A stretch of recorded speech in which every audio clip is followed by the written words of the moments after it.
Hey Dragons, it's December 24th, the 24th and last day in our countdown. So let's go ahead and see what our final book is going to be.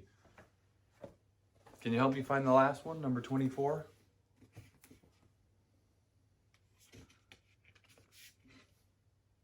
All right, let's take a look at what our final book is going to be in the countdown.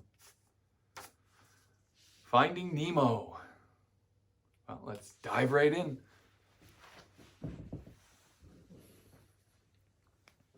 All right, Finding Nemo.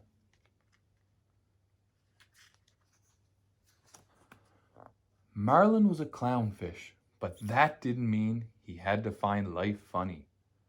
Marlin had lost his wife and more than 400 eggs in a ruthless barracuda attack. Only one baby had survived, but he had one damaged fin. "I promise I will never let anything happen to you, Nemo," Marlin said. After Nemo was born, Marlin wouldn't let him out of his sight. He was so protective, he didn't even like Nemo going beyond their sea anemone home. But on his first day of school, Nemo was ready for adventure. Wake up, come on," Nemo exclaimed, swimming circles around his sleeping father. Before they set off for school, Marlin asked sternly, "What's the one thing we have to remember about the ocean?" "It's not safe," Nemo sighed. As they swam to school together, Marlin kept reminding Nemo to hold his fin. Nemo made some new friends from his class and they sneaked off together, daring each other to swim out into the open sea. Nemo was nervous and didn't venture very far, but it was way too far for Marlin, who was hovering nearby. "You think you can do these things, but you just can't," Marlin shouted. Nemo wanted to prove his dad wrong. He swam to a boat and hit it with his fin. Suddenly, a diver appeared. "Daddy, help me!" Nemo screamed as he caught sight of his reflection in the diver's mask. In a flash, the diver had scooped Nemo up in a net. Marlin raced to the surface as the divers sped away. There was nothing he could do to save his precious son. Their boat sped off so quickly that a diver's mask fell overboard.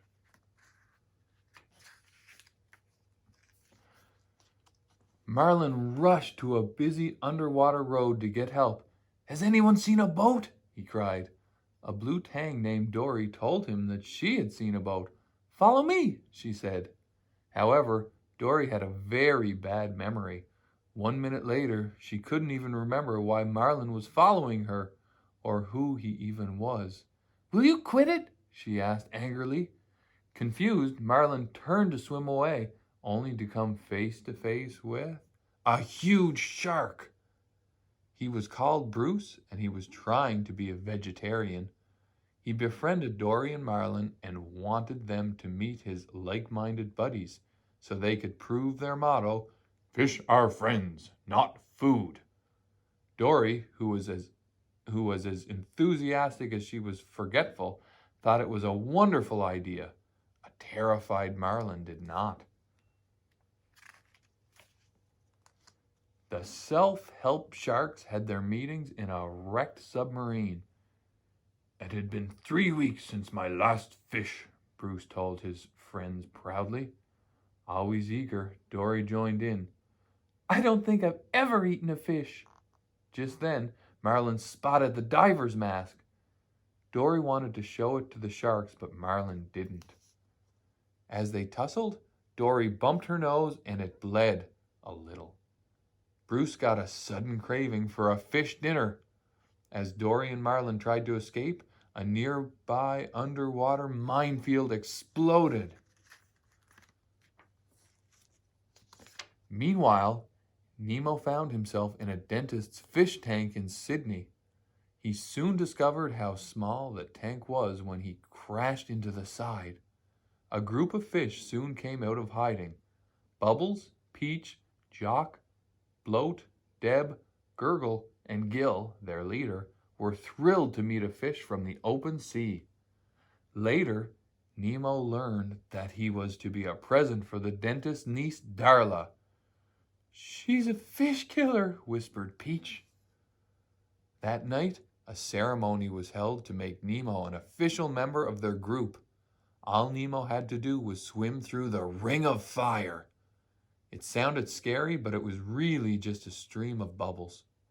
Nemo bravely swam through the bubbles and into the gang's hearts. Afterward, Gil announced, "From this moment on, you will be known as Sharkbait."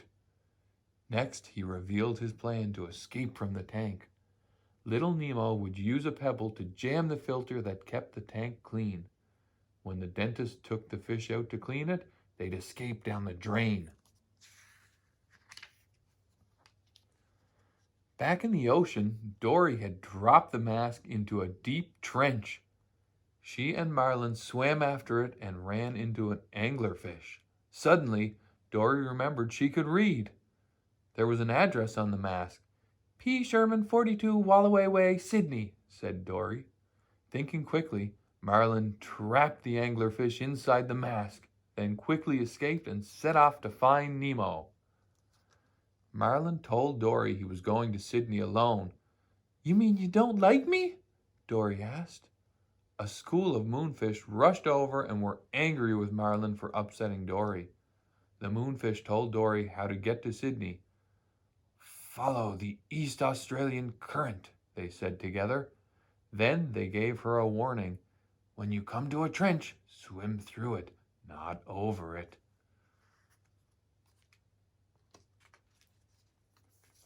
When they finally got to the trench, however, Marlin insisted that swimming over it would be much safer.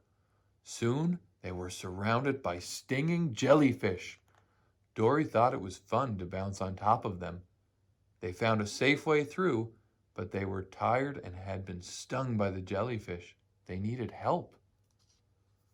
Some sea turtles rescued Marlin and Dory. The jellyfish stings had left the two fish in bad shape.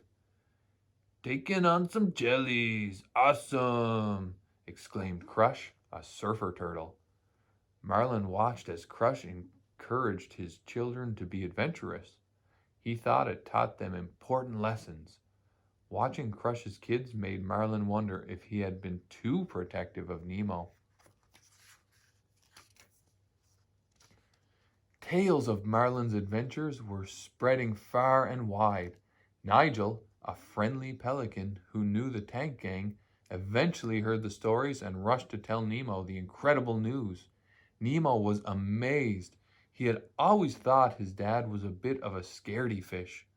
The thought that he was battling his way to Sydney filled the little fish with pride. Nemo was inspired by his dad's bravery and he was determined to escape. To his friend's horror, Nemo darted into the filter and successfully jammed it. Everyone cheered. Very soon, the tank gang were swimming in slimy green water. They couldn't have been happier. The dentist was going to have to clean the tank before Darla arrived. Back in the ocean, Marlin and Dory said goodbye to the turtles, but soon found themselves inside the mouth of a massive whale. "It's okay, I speak whale," Dory assured Marlin. "He either said we should move to the back of his throat or he wants a root beer float," she translated. It turned out the whale was only giving the two brave little fish a lift. They were soon squirted out of the whale's blowhole right into Sydney Harbor. They nearly ended up as breakfast for a hungry seagull, but eventually they escaped and landed on the dock. Luckily, Nigel rushed to their rescue. "Hop inside my mouth if you want to live," he whispered. Hoping the seagulls hadn't noticed, Nigel snatched them up, filled his beak with some water, and took off. The hungry seagulls followed, but Nigel played a trick on them and the seagulls flew right into a boat's sail. Inside, the dentist had cleaned the tank water with a fancy new automated cleaner. while the fish were still in the tank. The escape plan was ruined. Nemo was lifted out of the tank and plopped into a bag. Darla had arrived. Nemo had one last chance. He played dead, hoping that he would get flushed down the toilet and out into the ocean. Nigel stumbled through the window with Marlin and Dory. They saw Nemo floating upside down in the plastic bag. The dentist quickly shooed Nigel away, but in the commotion he dropped Nemo and the bag burst open. "I get a fishy!" squealed Darla as she reached out to grab him. Gil flipped himself onto the tray beside Nemo. "Tell your dad I said hi," he said. Then Gil smacked his tail on a dental mirror, catapulting Nemo over Darla's waiting hands and into the spit sink. The little fish escaped down the drain. Back in the harbor, Nigel dropped Dory and Marlin into the sea. Marlin was heartbroken. He thought he had lost Nemo for good and swam off to be on his own. Nemo soon met Dory. At first, she had no memory of who he was, but finally she did remember. Dory knew she had to reunite Nemo with his dad straight away. Together, they swam after Marlin as fast as Nemo's little fins would let him. There was a happy reunion between Marlin and Nemo. Marlin finally realized that even though Nemo was a little fish, he was capable of doing very big things. The end. Well, hope you enjoyed tonight's book and all of the books in our countdown. It's been a whole lot of fun sharing these with you, and I hope to do it again sometime. So keep an eye out for some future videos. Thanks.